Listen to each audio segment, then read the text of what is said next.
The EV affordability program announced today will offer individuals and businesses incentives of up to $5,000 for battery electric and fuel EVs and up to $2,500 for plug-in hybrid models.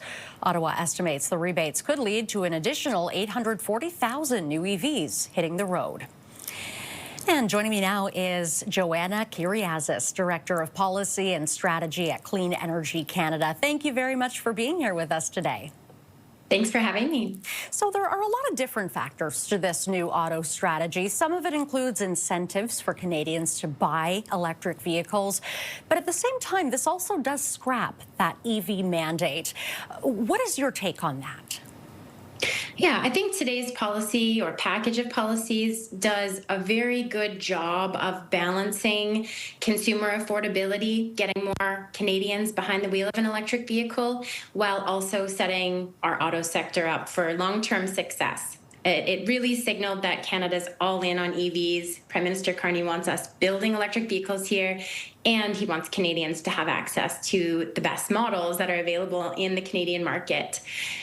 While the sales mandate is going to be repealed, the package of policies, including strong tailpipe emission regulations, is going to send us in a similar direction of travel. It's just a slightly different and slower route. When that EV mandate was introduced, there are people who say, you know, we don't have the infrastructure for it in terms of the charging stations. Do you think that mandate was realistic where it was headed? We developed that mandate a few years ago when we were in a very different world. Electric vehicle sales, they continue to skyrocket and break records year after year around the world. But in North America, there's been a lot of uncertainty created, particularly by, U.S. decisions to roll back electric vehicle related policies and programs, which has had a huge impact on EV manufacturing investments as well. So Canada was sort of stuck in the middle of which direction do we go? Do we follow the US in turning back the clock and focusing on gas-powered vehicles again? Or do we align with where the rest of the world is going, where 1 in 4 new car sales is now electric, and sort of embrace that future? And today's announcement, I would say, has done the latter, acknowledging that EVs are the future and providing this package of policies to ensure that we've got all the pieces in place, whether it's rebates to reduce that upfront cost while EV prices still continue to come down, massive investments in our charging infrastructure, or support for our auto sector.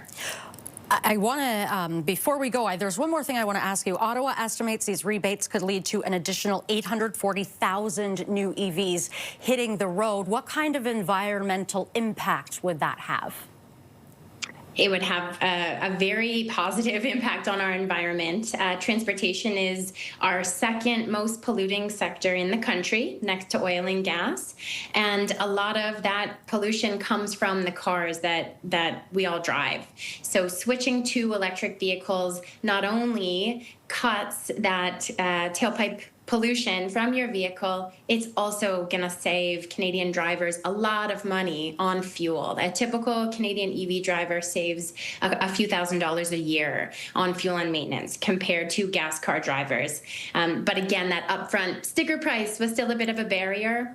With these new EV rebates coming back and Chinese competition, coming in to offer lower priced vehicles into our market, EVs are about to become a lot more affordable for Canadians. We hope to see more going out to buy some. Very interesting. We'll have to leave it there, Joanna. Thank you very much for your time today. Thanks so much. That's Joanna Kyriazis, Director of Policy and Strategy at Clean Energy Canada.